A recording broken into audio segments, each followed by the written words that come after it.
नमस्कार दोस्तों, welcome to our astrology. Shri Bhagavad Gita प्रथम अध्याय। धृतराष्ट्र बोले, हे संजय, भूमिपुत्र कुरुक्षेत्र में एकत्रित युद्ध की इच्छा वाले मेरे और पांडवों के पुत्र ने क्या किया?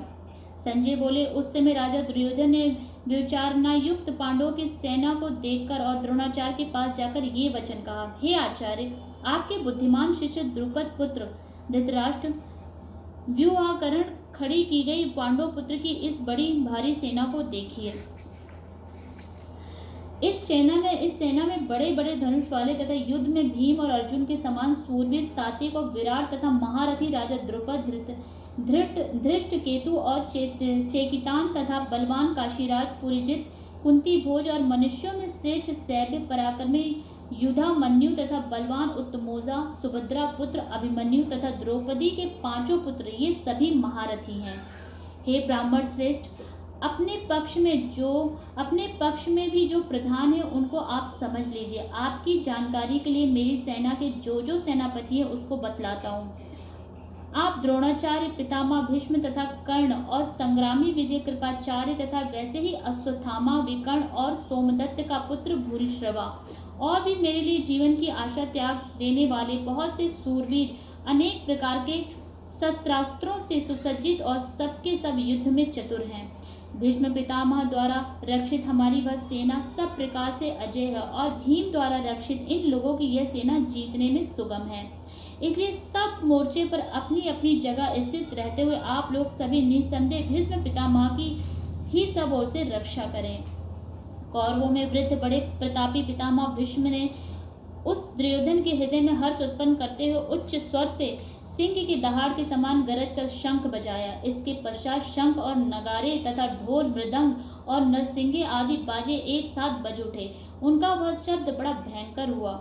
इसके अनंतर सफेद घोड़ों से युक्त उत्तम रथ में बैठे हुए श्री कृष्ण महाराज और अर्जुन ने अलौकिक शंख बजाए। श्री कृष्ण महाराज ने पंचजन्य नामक, अर्जुन ने देवदत्त नामक और भयानक कर्म वाले भीमसेन ने पौंड्र नामक महाशंख बजाया। कुंती पुत्र राजा युधिष्ठिर ने अनंत विजय नामक और नकुल तथा सहदेव ने सुघोष और मणि पुष्पक नामक शंख बजाए। श्रेष्ठ धनुष वाले काशीराज और महारथी शिखंडी एवं धृष्ट धूम्र तथा राजा विराट और अजय सात्विक राजा द्रुपद एवं द्रौपदी के पांचों पुत्र, बड़ी भुजा वाले सुभद्रा पुत्र अभिमन्यु, इन सभी ने हे राजन सब ओर से अलग अलग शंख बजाए और उन भयानक शब्द ने आकाश और पृथ्वी को भी गुजाते हुए धात्र राष्ट्रों के अर्थात आपके पक्ष वालों के हृदय विदीर्ण कर दिए।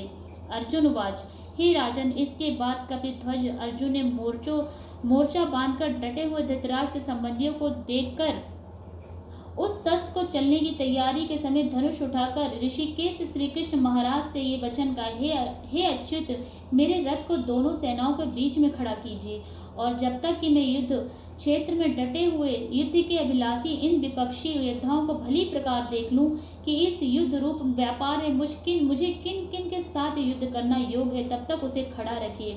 दुर्बुद्धि दुर्योधन, युद्ध में हित चाहने वाले जो ये राजा लोग इस सेना में आए हैं, इन युद्ध करने वालों को मैं देखूंगा। संजय उवाच, संजय बोले, हे धृतराष्ट्र, अर्जुन द्वारा इस प्रकार कहे हुए महाराज श्री कृष्ण ने दोनों सेनाओं के बीच में भीष्म और द्रोणाचार्य के सामने तथा संपूर्ण राजाओं के सामने उत्तम रथ को खड़ा करके इस प्रकार कहा कि हे पार्थ, युद्ध के लिए जुटे हुए इन कौरवों को देख।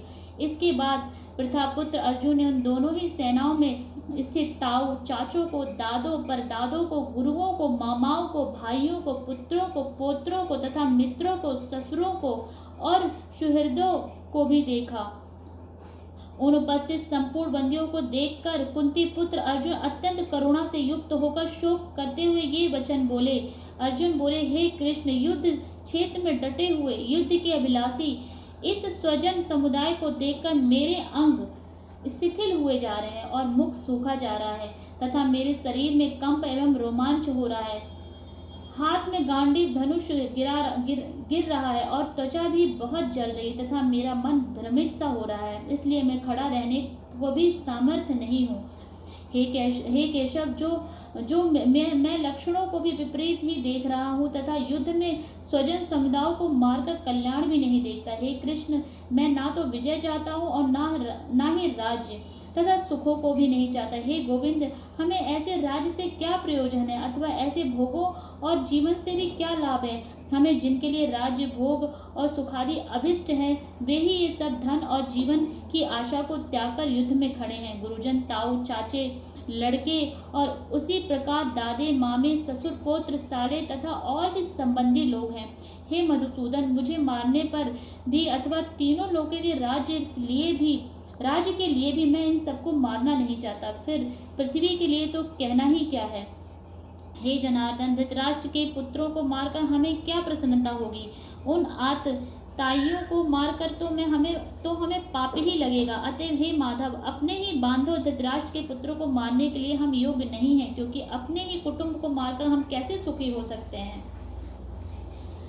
यद्यपि लोभ से भ्रष्टचित्त हुए ये लोग कुल के नाश से उत्पन्न दोष को और मित्रों से विरोध करने में पाप को नहीं देखते, तो भी हे जनार्दन, कुल के नाश से उत्पन्न दोष को जानने वाले हम इस पाप से हटने के लिए क्यों नहीं विचार करें।